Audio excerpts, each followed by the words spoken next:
अच्छी खबर पहले बता देता हूँ, बुरी खबर बाद में बताऊँगा। अच्छी खबर ये है, जब हाथरस की बच्ची के साथ वो हुआ तब ये हमारे फिल्म स्टार सो रहे थे ना, और ये सोच रहे थे ये हमारे साथ तो होगा नहीं कभी, हम तो पतंग उड़ा रहे हैं मोदी जी के साथ, सोच रहे थे ना ये। इनके खुद के बच्चे के साथ जब हुआ शाहरुख खान साहब के, तो इन्होंने फिर भी कोई सख्त कदम नहीं उठाया, कहीं ना कहीं किसी ना किसी ढंग से जाके सेटिंग की। ये मेरा इल्ज़ाम है उनके ऊपर। तो ये आराम से सो रहे थे ना, रोज़ मॉब लिंचिंग हो रही है शेड्यूल कास्ट कम्युनिटी की, शेड्यूल ट्राइब कम्युनिटी की और मुस्लिम्स की, तब ये आराम से बैठ के तमाशा देख रहे हैं। ये सोच रहे थे ये आग मेरे घर तक तो नहीं आएगी। ये फिल्म इंडस्ट्री पे कब्जा करने के लिए, दहशत फैलाने के लिए ये काम खुद आरएसएस और बीजेपी के सौजन्य से हो रहा है। ये है बुरी खबर। और बुरी खबर, ये अच्छी खबर तो मैंने बता दी कि अब ये जितने फिल्म स्टार्स हैं ना, सब जाग जाएं। ये अगर मनीष, जो हमारी हाथरस की बच्चियां हैं और दूसरी बच्चियां हैं, उनके साथ जो हो रहा है मॉब लिंचिंग जो हो रही है, उसके खिलाफ आवाज़ नहीं उठाएंगे, मोदी जी से मिलने जाएंगे। अभी तो गए थे ना, ये कितनी ज़बरदस्त फोटोएं आ रही हैं इनकी। लो प्रसाद नज़र आ गया उन्हें, अच्छा ये तो इतने पैसे वाले व्यक्ति हैं, ये भी हैं फिल्म इंडस्ट्री में, बस ऐसे नज़र आ गया उन्हें। और नज़र लग नहीं गई, नतीजा आ गया, चाकू लग गई और आज़ादी मिल गई। आज़ादी मिल गई ना। अभी तो मोहन भागवत जी ने 2 दिन पहले आज़ादी दी है, यही है आज़ादी। अगर ये अब भी सड़कों पे नहीं आएंगे, फिल्म इंडस्ट्री को मैं बहुत बड़ा दोषी मानता हूँ। उनकी जिम्मेदारी है, पब्लिक उनकी क्या है, वो पब्लिक की भावनाएं, पब्लिक के प्यार की वजह से वो हज़ारों करोड़ रुपए कमाते हैं, और पब्लिक के लिए लड़ने के लिए, सच और इंसाफ के लिए, जिस डेमोक्रेसी की वजह से वो इतने बड़े बड़े स्टार बने, उसके लिए बचाने के लिए सामने नहीं आएंगे। सर, आमिर खान जी ने कहा था कि ये देश जो है सेफ नहीं लगता है, क्या आप भी मानते हैं? होम मिनिस्ट्री का देखिए, हाँ वो तो करा रहे हैं, फेलियर के मानूंगा मैं तो कह रहा हूँ वो करवा रहे हैं, ये ऑर्केस्ट्रेट हो रहा है। आपने सबूत, प्रत्यक्षम किम प्रमाणम, आपने रिस्पांस नहीं देखा है चीफ मिनिस्टर का।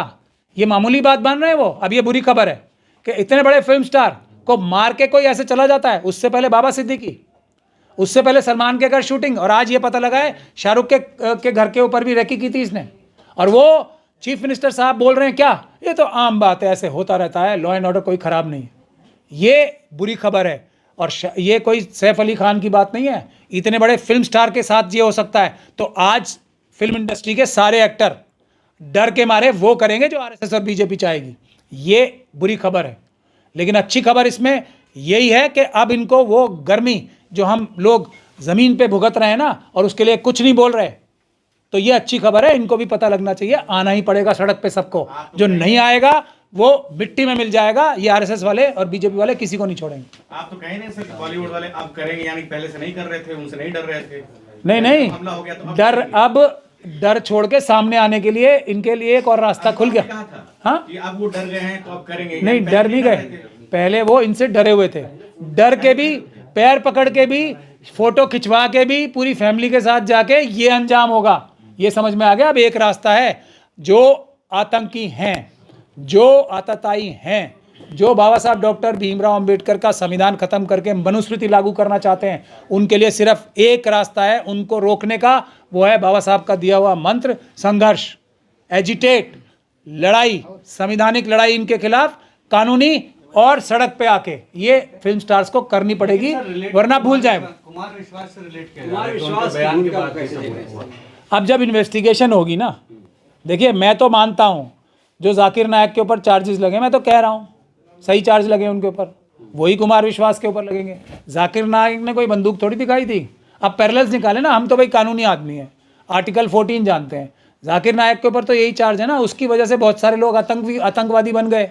यही कुमार विश्वास, यही जितने इनके आरएसएस और बीजेपी के जो बोलते हैं कि फला फला काटे जाएंगे और ये होगा और शेड्यूल कास्ट और शेड्यूल ट्राइब के ऊपर पेशाब करो, ये सब जो बोलते हैं और ये सब जो काम करते हैं, तो उन्हीं के कहने पे तो ये सब हो रहा है। जो ये गोरक्षक जो बन रहे हैं, जो हत्याएं कर रहे हैं, वो सब आरएसएस और बीजेपी के इशारे पे तो कर रहे हैं। क्योंकि जैसे जाकिर नायक के ऊपर फॉर्मूला लागू होता है, वही कुमार विश्वास साहब के ऊपर होता है। नहीं होगा क्या? 2 कानून थोड़ी है देश में, एक ही है ना। कौन सा कानून लगना चाहिए, क्या धारा हो, किसकी, किस तरह कुमार विश्वास की क्या कार्रवाई हो? आतंकवादी घटना करवाने के लिए उकसा रहे हैं, और अगर उनके तार जुड़े हुए हैं तो वो भी इन्वेस्टिगेशन में आएंगे। मगर मुकदमा दर्ज जो सरदार पटेल साहब ने किया था वो करने पड़ेंगे। आरएसएस को बैन करना पड़ेगा और इनके जितने भी ये बड़े बड़े नेता हैं प्रॉपर इन्वेस्टिगेशन करके इनको जेल भिजवाना पड़ेगा। सर वो जो चोर बताया जा रहा है, मीडिया बता रहा है चोर, क्या उसे आप चोर कहेंगे? वो चोर लग रहा है आपको? मुझे तो चोर तो मुझे बहुत लग रहे हैं, लेकिन मेरे लगने से क्या होगा? मुझे तो अडानी भी चोर लग रहे हैं, मुझे तो अंबानी जी भी चोर लग रहे हैं, मुझे यूसुफ लुलू जी भी चोर लग रहे हैं, मुझे राजीव कुमार जी वोटों के सबसे बड़े चोर लग रहे हैं। लेकिन मेरे लगने से क्या होगा? जो मैं काम कर रहा हूँ उससे होगा। हम अब फिल्म स्टार्स के पास अच्छे वकीलों की कमी हो गई है क्या? दिल्ली आ जाए, दिल्ली से ले जाएं वकील। लेकिन सलमान खान की मैं सबसे बड़ी गलती मानता हूँ। वो पता नहीं कितने इंच की छाती है, मुझे पता नहीं, मोदी जी से तो कमी होगी, लेकिन जितने भी इंच की है नहीं वो कोई छाती। उन्होंने क्या कार्रवाई की अपनी हिफाजत के लिए? कानूनी कार्रवाई आज तक क्या की उन्होंने? बताएं मुझे आप। कुछ केस डाला कि ये व्यक्ति जो है जिसके तब संबंध डायरेक्टली या इनडायरेक्टली आरएसएस और बीजेपी के लोगों के साथ हैं, जो भी वो लॉरेंस बिश्नोई है क्या है, उसको पकड़वाने के लिए, उसको कंटेन करने के लिए या उसके गैंग को रुकवाने के लिए कोई उन्होंने अपनी तरफ से केस डाला? सबसे बड़ी गलती मैं सलमान खान साहब की मानता हूँ इसमें, और रहेगी जब तक वो डरे रहेंगे और पिच बैकफुट पे खेलते रहेंगे। बचेंगे नहीं वो, क्योंकि ये लोग कोई किसी के रिक्वेस्ट करने से थोड़ी मान जाते हैं। ये तो कानून की मजबूत कलाई से ही रुकेंगे, वरना रुकेंगे नहीं। जान से हुआ है तो ऐसे कैसे रुकेगा सर? मैंने जो रास्ता बता रहे हैं वो रास्ता तो रुकने वाला नहीं है। बिल्कुल वही रास्ता रुकने वाला है जब तक जो बॉस होता है ना किसी भी संगठन का, उसके ऊपर कानूनी कार्रवाई नहीं होती मजबूत।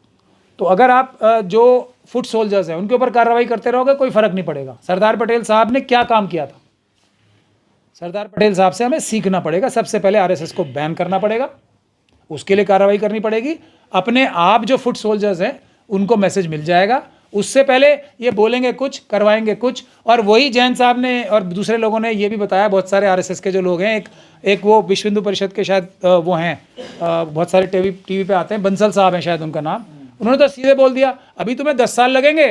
मोहन भागवत जी क्या बोलते हैं और उसका मतलब क्या है समझने के लिए, ऐसे बोलते हैं वो। तो ये देशद्रोह का काम जो किया है मोहन भागवत जी ने, ये बोल के उस पर करके दिखाया। आप एफआईआर दर्ज कराने गए थे, मोहन भागवत, वो एफआईआर तो हुई नहीं, तो मोहन भागवत पे आप करेंगे? मगर मैं दिल लगा के, ताकत लगा के कर रहा हूँ ना। गया था मैं, और अब मैंने केस भी दर्ज कराने के लिए तैयारी कर ली है अदालत में, उसी प्रकार से जैसे मशीनों के खिलाफ और ये जो वोटर्स लिस्ट में धांधली हुई है, मैंने उसके खिलाफ ऑलरेडी पटियाला उसमें केस कर दिया है। ये वोटर्स की जो लिस्ट में धांधली हुई है दिल्ली और पूरे देश में, और उसका नोटिस भी अदालत से जारी हो गया है। तो मैं जेन्युइन कोशिश कर रहा हूँ अपने अकेले हाथ से, और अपने मुट्ठी भर साथी जिसमें देवा सायम साहब हैं, प्यारेलाल गर्ग साहब हैं, जिसमें राजू पुरलेकर साहब हैं, और जो मुट्ठी भर साथी हमारे हैं, जस्टिस कोलसे पाटिल हैं, प्रभाकर परकला साहब, ये सब लोग मुट्ठी भर लोग ही काम कर रहे हैं ना।